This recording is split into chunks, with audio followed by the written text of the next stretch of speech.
Thank you. Absolutely. I'm glad that after a few years, after meeting in Costa Rica by the University of Peace, which I neglected to say you were the co-founder of, we finally, enfin, got a chance to sit down and talk together. Very good. Yes, absolutely. First of all, happy birthday. Thank you. Yes, sure. Now, you have, after a life of dedication to peace, come up with a plan that you were presenting to the UN and to others through your website, a plan that you feel is going to be, it's a practical plan. What kind of feedback have you received so far from it? Well, let me say that I did something which is very similar to you, namely... No, I to you. A few years ago, my wife said to me, Robert, there are 2,000 days left to the year 2000. If you would write one idea a day, you would come up with 2,000 ideas by the 1st of January 2000. And I said, okay, I will do it. And that was really a great adventure in which I wrote now 5,500 ideas for a better world. So exactly what you are doing. Exactly. And in the middle of this now, you had the Iraq crisis, on which so many things concentrated that I said to myself, wait a minute, we are the beginning of the 21st century. Nobody speaks about the future anymore. We have to look into the long-term future. The future can be very dismal if we do not begin to plan systematically how we would like to develop. So, for example, even in the Johannesburg conference, there was not a word about population. Well, as far as population is concerned, by the year 2050, in 50 years from now, the Western white population is going to lose 40 million people, and the poor countries are going to increase by 300 billion people. 300 billion? Now, can you imagine what a disaster this is going to be? This is almost at impossible. Current rates of today, in other words. At the current rates of today. 300 billion? Now, wait a second. Yes, by 300, it will go from 9.1 billion, 6.3 billion today, to 9.1 billion. So in other words, it's 3 billion increase. Now, this is an incredible situation. Extraordinary.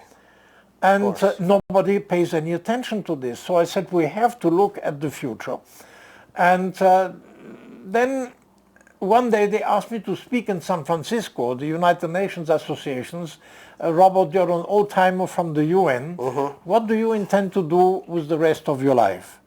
And I said, well, I have 3 plans.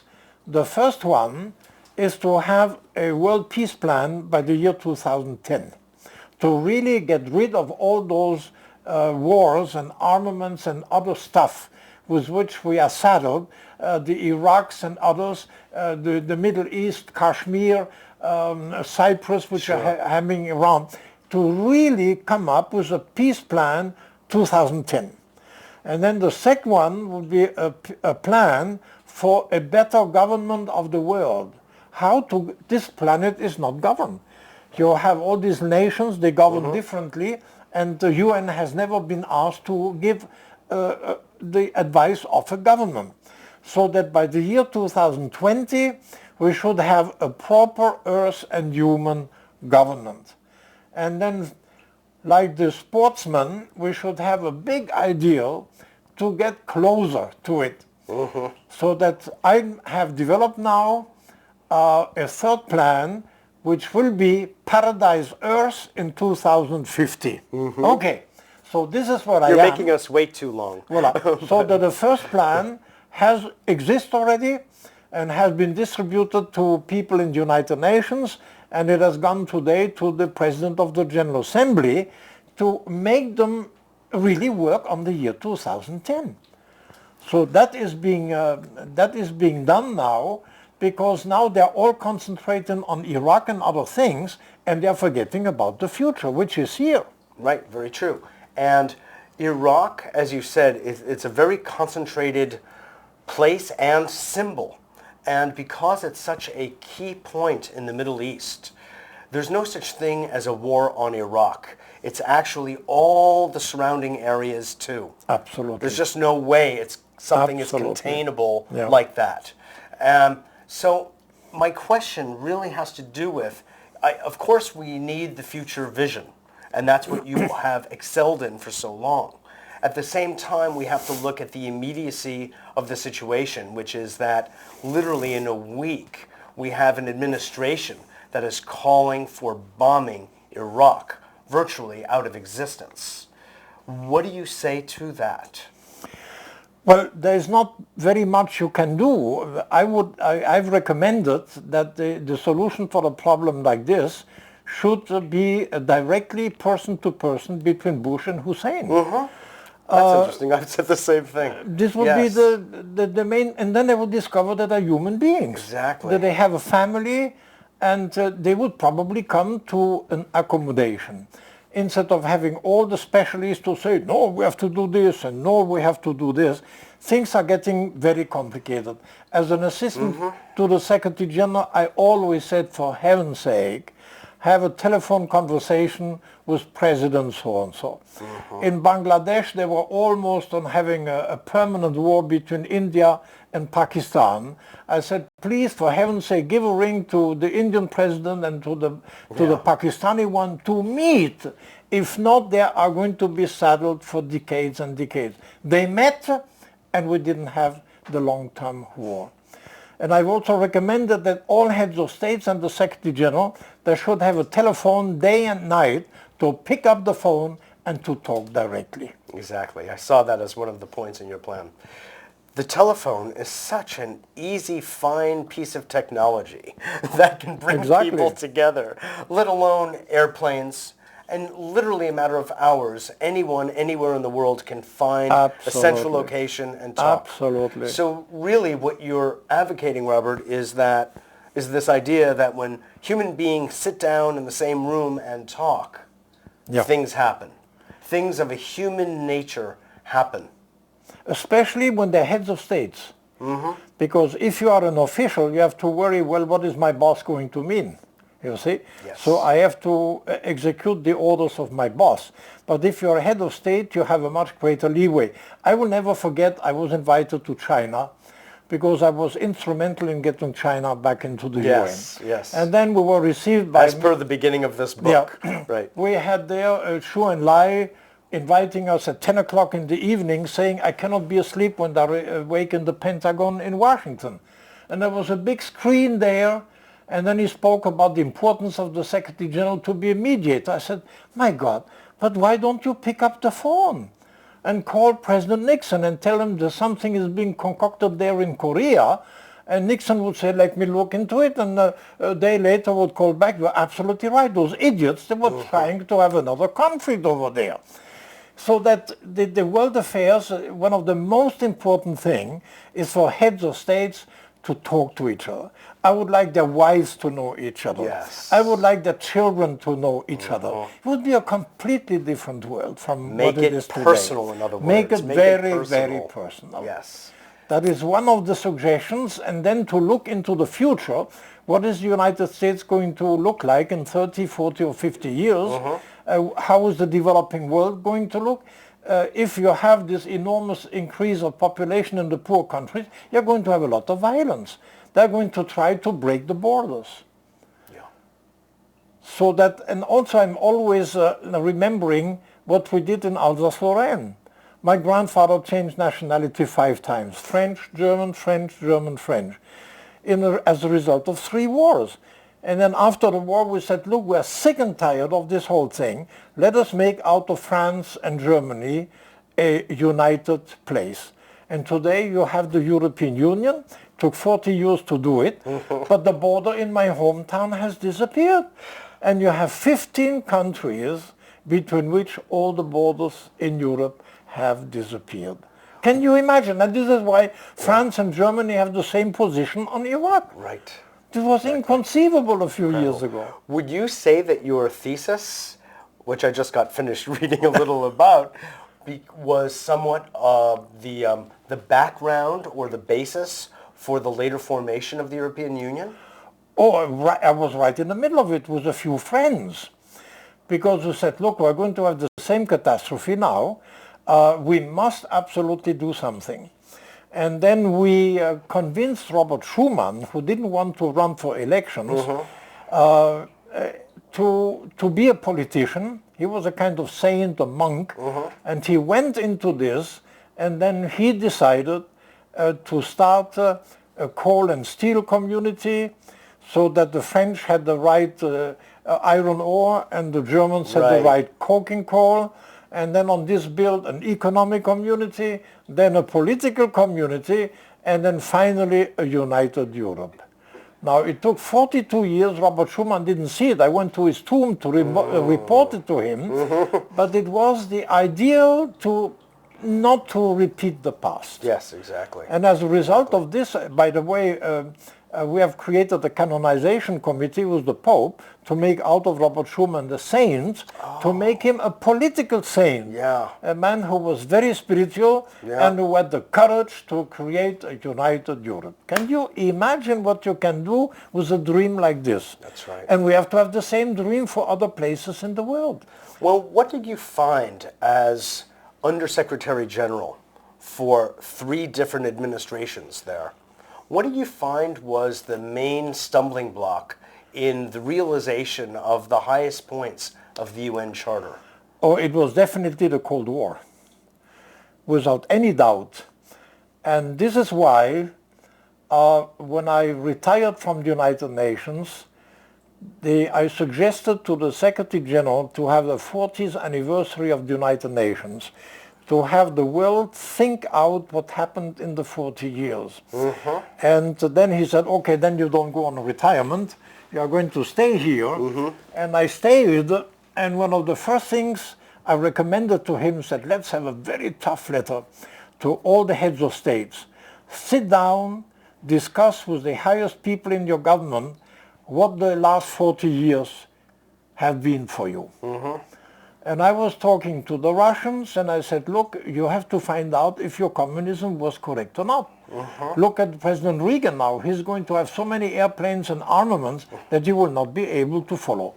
And the Russians met and came to the conclusion that the whole 40 years policy of the Soviet Union was wrong.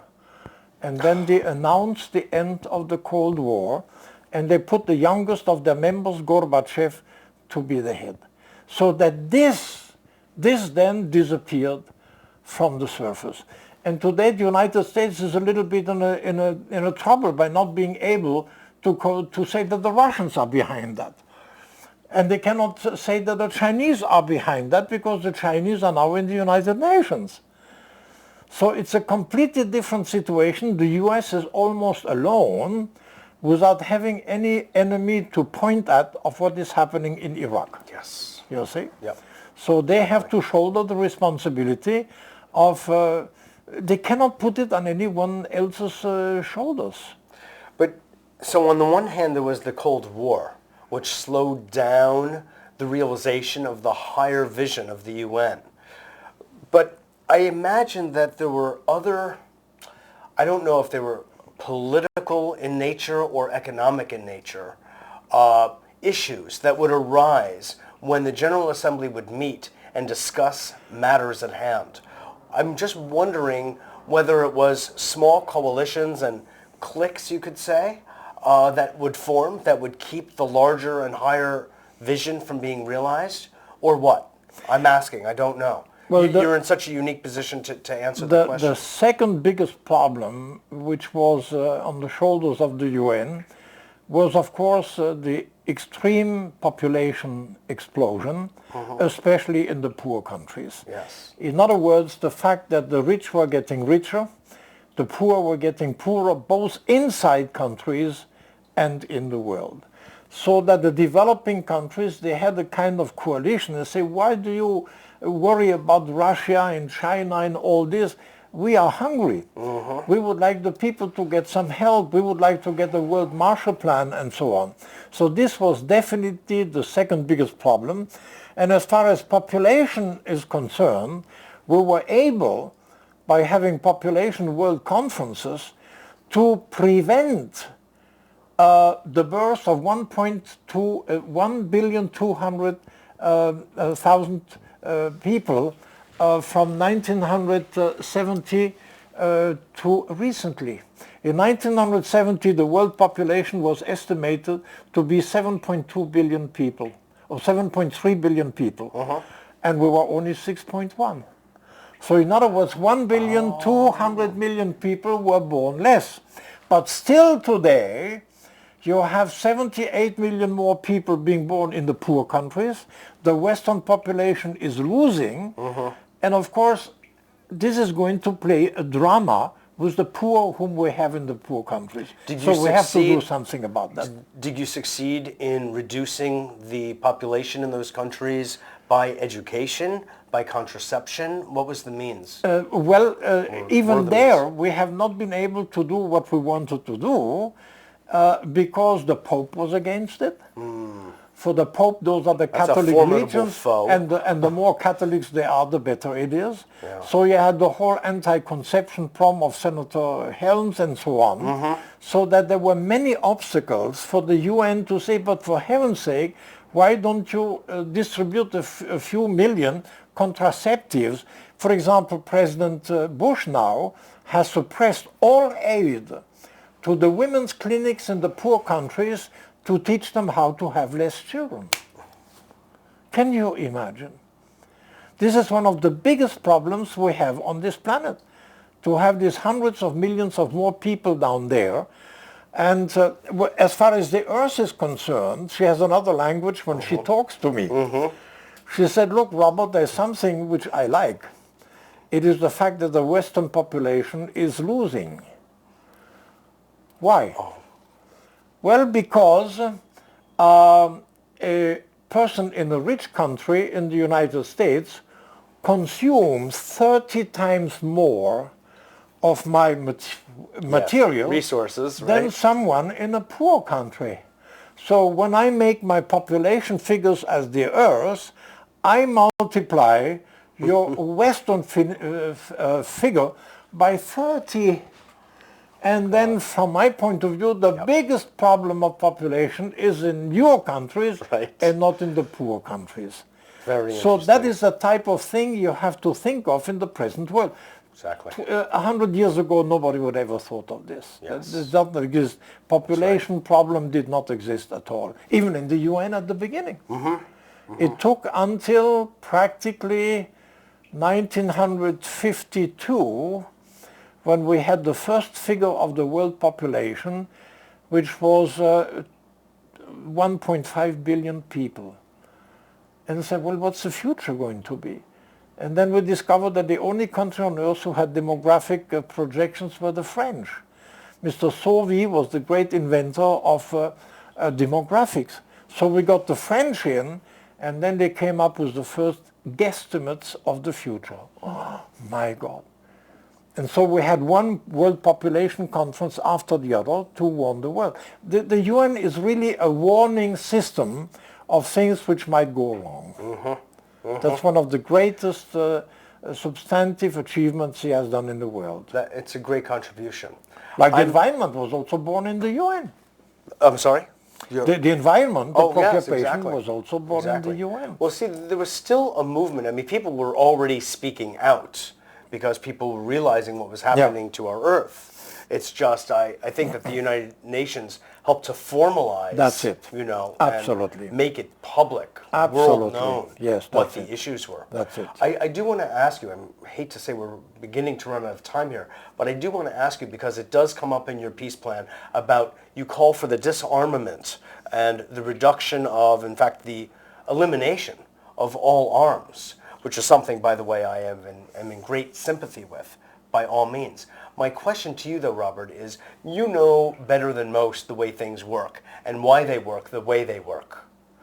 And there is an enormous economic investment in the money that is made from war. And here, I think, with the Iraq situation, it's as clear as day yet again. It's oil money, clearly, but it's also just the making of munitions.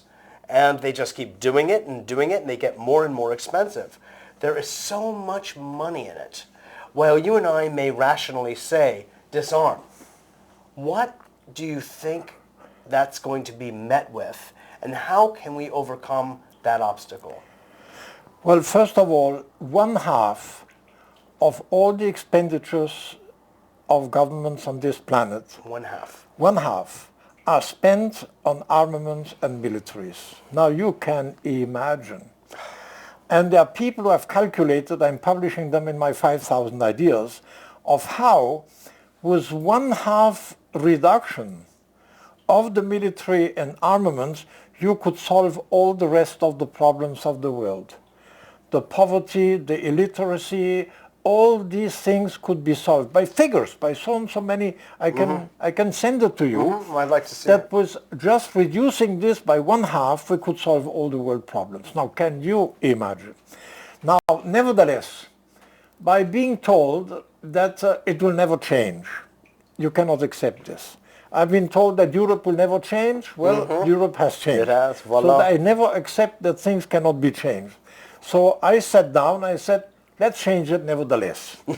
For example, the militaries. Well, when I was a kid, we had every Sunday military parades, and we were supposed to dance in front of them. The militaries were heroes. Today, they don't even dare to show themselves on the streets anymore. They are no longer the heroes and the young people singing for them. That is finished.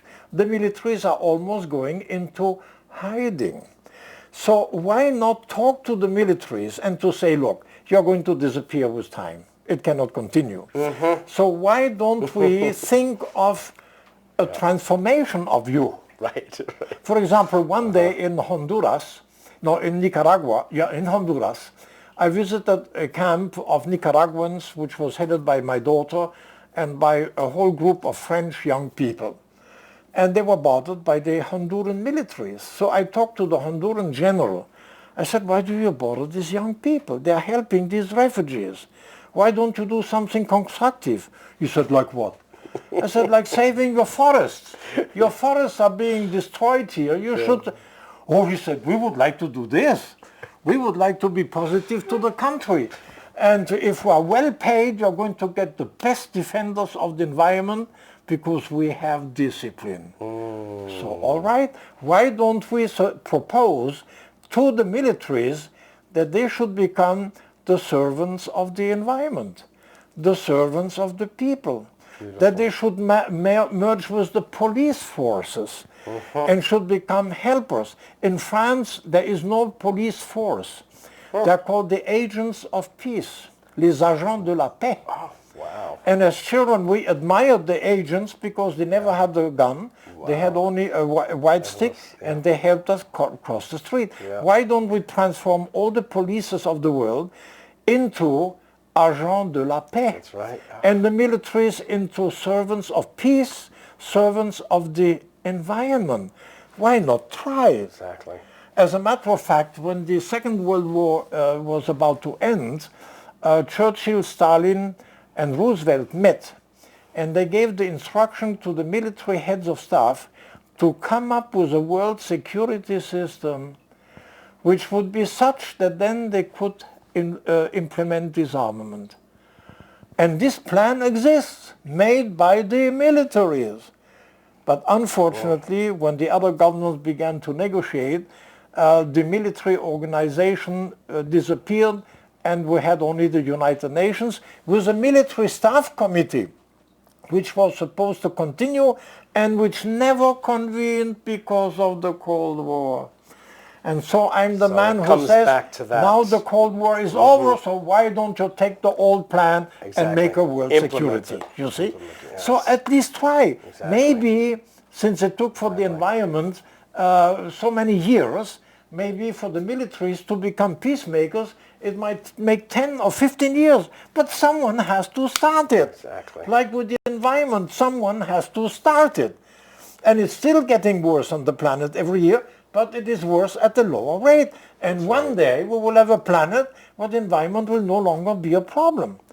It takes time to change old values and beliefs into the new global values in which the whole humanity must be one family living on one planetary home. That's This right. is a big order, but we have to do it, and we have to get the religions together. Exactly. I've got the creation of a United Religions organization like United Nations in San Francisco. Well, you know, that will be the subject of our next interview.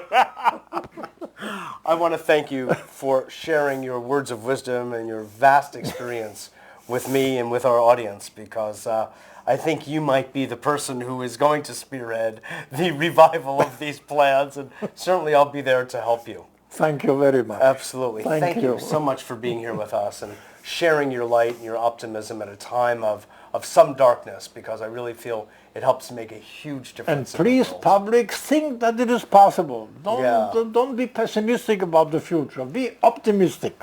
Exactly. God bless, Robert. Thank you so much. Thank you. Well, you just heard it from Robert Mueller, the man eminently qualified to be making such statements and who really knows how things work from the inside. So please go to his website. We'll give that to you in a moment, and learn about the peace plan and take action in your own lives in whatever way you see fit. Look, we're all in this together, and we've got to get through it together in the most beautiful, peaceful way as possible. This is Mitchell J. Rabin for A Better World. Thanks so much for joining us, and I look forward to seeing you all next week.